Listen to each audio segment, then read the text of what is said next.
Continuamos ahora con la última parte de la clase de fisiología de la glándula suprarrenal, donde vamos a ver fisiología de la médula adrenal y conceptos básicos de estrés. Pasamos entonces a la médula adrenal. La médula adrenal deriva de la cresta neural, del neuroectodermo, constituye solo el 10% del peso de la glándula suprarrenal. Está formada por células cromafines que tienen en sus gránulos depositados catecolaminas. Se llaman cromafines porque se pueden teñir con sales de cromo y fundamentalmente secretan adrenalina al torrente sanguíneo en un 80% y un 20% noradrenalina. Se lo considera un ganglio simpático modificado y además de secretar catecolaminas, coliberan otros neuropéptidos que pueden estar involucrados en la regulación de la secreción de estas catecolaminas.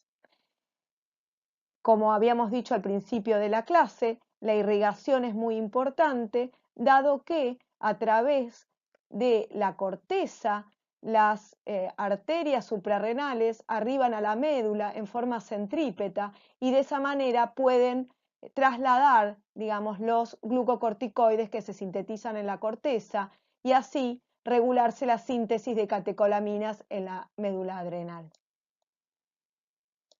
En esta diapositiva vemos un esquema del sistema nervioso autónomo con su división simpática y su división parasimpática. En relación al sistema nervioso simpático, el principal neurotransmisor es la noradrenalina, mientras que el sistema nervioso parasimpático, el principal neurotransmisor es la acetilcolina. Como pueden observar, en el caso de la división simpática, la neurona preganglionar, ¿sí? Está esquematizada aquí en verde, se encuentra a nivel de la médula espinal y va a liberar por su estímulo acetilcolina, la cual va a impactar sobre la neurona postganglionar, cuyo soma se encuentra en los ganglios preaórticos y paravertebrales. Esta acetilcolina va a impactar sobre receptores nicotínicos que van a producir la liberación de noradrenalina en la neurona postsináptica. A nivel de la médula adrenal, se activa también la liberación de catecolaminas por acetilcolina, dado que es un ganglio simpático modificado. La diferencia con los nervios simpáticos es que la médula adrenal vierte las catecolaminas al torrente sanguíneo y de esta manera actúan como hormonas. Bien, ¿cuál es la regulación de la biosíntesis de las catecolaminas adrenales? Para ello entonces vamos a repasar un poco biosíntesis de catecolaminas. El precursor es el aminoácido aromático tirosina, el cual proviene de fenilalanina, que es un aminoácido esencial, o puede provenir de la alimentación. Ingresa a la médula adrenal, a las células de la médula adrenal, por transporte activo y se metaboliza en L-dopa o dihidroxifenilalanina por la enzima tirosina hidroxilasa, que es la enzima limitante de la vía. La L-dopa a su vez, por la enzima aminoácido aromático de carboxilasa, se va a transformar en dopamina, ¿sí? Que es la primer catecolamina porque tiene este grupo catecol, que es el dihidroxibenceno, y la dopamina, por acción de la dopamina beta hidroxilasa a nivel de unos gránulos intracelulares, se va a metabolizar en noradrenalina, ¿sí? Por el agregado de este oxidrilo. A su vez, la noradrenalina, por acción de una enzima encargada en metilar a este compuesto, se va a formar la adrenalina. La enzima se denomina feniletanolamina N-metiltransferasa o FNMT. En la médula adrenal se libera, como dijimos, un 80% de adrenalina y un 20% de noradrenalina. En relación a los estímulos, vamos a ver que los glucocorticoides, la CTH y el estímulo simpático mediado por la acetilcolina van a producir la estimulación de la tirosina hidroxilasa y la dopamina beta hidroxilasa, que son enzimas de estructura muy similar. Recuerden que la acetilcolina actúa sobre receptores nicotínicos asociados al ion sodio, por lo tanto van a producir la despolarización de la célula y van a favorecer la exocitosis de las vesículas con las catecolaminas preformadas. Por otro lado, la adrenalina y la noradrenalina van a actuar de manera de feedback negativo sobre la enzima tirosina hidroxilasa. ¿Para qué? Para que cuando haya una alta concentración de catecolaminas en la médula adrenal se inhiba su propia síntesis. Y finalmente, la última enzima, la FN-metiltransferasa, es inducida por el cortisol, que solo se encuentra en la médula adrenal, y este va a favorecer entonces la síntesis y liberación de adrenalina. Una vez liberadas, las catecolaminas producen su efecto en segundos, a diferencia de los glucocorticoides, que lleva minutos su acción, y son metabolizadas en un 90% por recaptación neuronal, fundamentalmente la noradrenalina, y las enzimas que actúan en su metabolización son la monoaminoxidasa o MAO y la COMT, catecol o metiltransferasa. Tanto la adrenalina como la noradrenalina son transformadas por la COMT en metanefrina y normetanefrina respectivamente. Asimismo, la MAO las puede metabolizar en ácido dihidroximandélico y este a su vez en ácido vainillin-mandélico. Estos compuestos, metanefrina, ácido vainillin-mandélico y normetanefrina, pueden ser determinados bioquímicamente en orina, dando idea de la producción endógena de catecolaminas en el organismo. Y esto puede ser útil en tumores de la médula adrenal. Un tumor de la médula adrenal se denomina feocromocitoma por la multiplicación sin regulación de las células cromafines, también llamadas feocromocitos. La estimulación del sistema nervioso simpático se va a producir ante distintas situaciones, por ejemplo, frío, ejercicio físico, cambios de posición, por ejemplo, de costado a parado, ¿sí? Lo que se llama ortostatismo, la depresión de volumen, ¿sí? Todas situaciones que afecten estados fisiológicos y tengan que producir una respuesta rápida de manera de mantener la homeostasis. Otros factores como la hipoglucemia, la hipoxia, el shock circulatorio.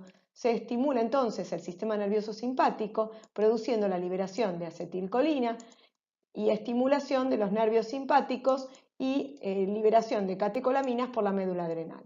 Hay estímulos que producen activación directa de la liberación de adrenalina por la médula adrenal, como ser la hipoglucemia, la hipoxia y factores asociados al shock circulatorio, como la bradiquinina y la histamina. Ya sea en situaciones de alerta, de huida, ¿sí? Como se ve acá a la izquierda, o en el ejercicio físico, van a liberarse las catecolaminas, las cuales van a actuar sobre receptores de membrana, denominados receptores adrenérgicos alfa y receptores beta. Los receptores alfa tienen dos subtipos, alfa 1, que actúa vía proteína GQ, y alfa 2, que actúa vía proteína GI. Y los receptores beta se dividen en beta 1, beta 2 y beta 3, que actúan vía proteína GS. Las acciones que van a producir las catecolaminas van a ser activar las propiedades cardíacas y favorecer el aumento de la presión arterial. A nivel vascular van a producir una disminución del flujo a nivel cutáneo y digestivo con aumento del flujo sanguíneo a nivel del músculo esquelético, coronario y cerebral. También se va a favorecer el sistema renina-angiotensina-aldosterona. Todo esto va a llevar a un aumento de la presión arterial. Se va a disminuir el proceso digestivo, ya que a nivel del aparato digestivo se va a disminuir la motilidad y la secreción glandular digestiva. A nivel del metabolismo intermedio se va a producir un aumento del metabolismo oxidativo, ¿sí? Recuerden que son hiperglucemiantes rápidos. Y a nivel de los lípidos se va a aumentar la lipólisis, favoreciendo la liberación de ácidos grasos libres al plasma para ser combustibles metabólicos. Con respecto al aparato respiratorio, se va a favorecer la broncodilatación de manera de aumentar el ingreso de oxígeno a través del alvéolo a la sangre, y a nivel de las pupilas se va a producir dilatación pupilar, lo que se denomina midriasis. Dentro de las patologías de la médula adrenal se puede presentar un tumor de los feocromocitos o células cromafines, que es el feocromocitoma. Clínicamente, los pacientes pueden presentar crisis de hipertensión arterial, cefaleas intensas, palpitaciones, sudoración aumentada, ansiedad, nerviosismo, hiperglucemia, pérdida de peso, todos signos que corresponden al aumento de liberación de las catecolaminas. Por lo tanto, como habíamos visto en el metabolismo, una forma de evaluar si la producción de catecolaminas está aumentada es determinar sus catabolitos a nivel de orina. Por lo tanto, se puede determinar el vainillín mandélico y las metanefrinas. Además, es necesario un diagnóstico por imágenes, ¿sí?, para evaluar una masa ocupante, por ejemplo en región suprarrenal, y esto se va a asociar a cirugía y a un tratamiento médico para disminuir la sintomatología. Para ir finalizando con la clase, vamos a introducir el término estrés. Este término hace referencia a una respuesta adaptativa del organismo para acomodarse a una nueva situación ante la presencia de diversos factores, ya sea factores externos como el frío, factores internos como la hipoglucemia, disminución del volumen plasmático producido por una hemorragia, factores psicológicos como la presencia de miedo, ansiedad, de manera de mantener la homeostasis. Esta respuesta adaptativa tiene manifestaciones inespecíficas y es independiente del estímulo, por lo tanto se dice que es estereotipada. En relación a esto, el término fue acuñado por Hans Selye, un médico húngaro que luego se estableció en Canadá, el cual observaba en pacientes que presentaban diversas patologías, podía observar que estos pacientes tenían síntomas inespecíficos comunes, como ser asociados a hiperglucemia, hipertensión arterial. Y a esta situación la denominó síndrome general de adaptación del organismo. Y aquí unió de esta manera el término stress, que en inglés hace referencia a una situación de presión o de tensión. En esta diapositiva, entonces, resumiendo un poco la clase de hoy, vemos cómo distintos estresores activan por un lado la porción simpática del sistema nervioso autónomo, favoreciendo la actividad noradrenérgica y la liberación de catecolaminas por la médula adrenal, y por el otro se activan regiones suprahipotalámicas con activación del eje hipotálamo-hipófiso adrenal, de manera de aumentar el cortisol, que también, junto con las catecolaminas, van a intentar aumentar la glucemia, de manera de proveer glucosa a los tejidos periféricos y el sistema nervioso central para obtener energía en esta situación de alarma. Podemos observar la presencia de un tipo de estrés, que es el estrés agudo, comandado fundamentalmente por la acción de las catecolaminas, las cuales van a colaborar favoreciendo el inotropismo cardíaco, aumentando la producción de energía y siendo vasoconstrictoras, que junto con la activación del eje suprarrenal, del eje sistema renina-angiotensina-aldosterona, van a aumentar la tensión arterial de manera de mantener la homeostasis hemodinámica en esta situación de alarma, como se ve en esta fotografía. Por lo tanto, en relación a las modificaciones hormonales en el estrés agudo, es decir, en la respuesta inmediata, se observa una activación de prácticamente todos los ejes hormonales para mantener la homeostasis, con la excepción de la liberación de insulina, la cual disminuye dado que tiene una acción hipoglucemiante.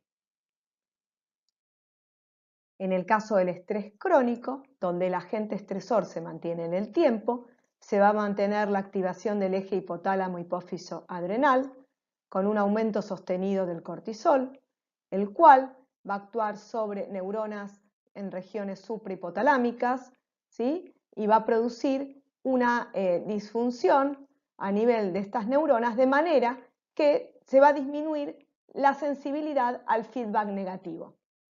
Por lo tanto, se va a liberar la secreción de SRH, ADH a nivel hipotalámico, de ACTH a nivel hipofisario, y en consecuencia van a aumentar los glucocorticoides en forma crónica en sangre, los que van a producir el efecto y la respuesta a esta situación, la cual puede ser favorable o nociva para el organismo. Y esto va a depender de experiencias vivenciadas por el organismo, ya sea factores epigenéticos, experiencias ambientales, así como también factores genéticos. En relación a las modificaciones hormonales presentadas en el estrés crónico, se va a observar una reducción del eje del crecimiento, del eje gonadal y una disminución de la secreción de prolactina. Bueno, aquí terminó la clase, gracias por escuchar y espero que no hayan llegado hasta aquí muy estresados. Hasta pronto.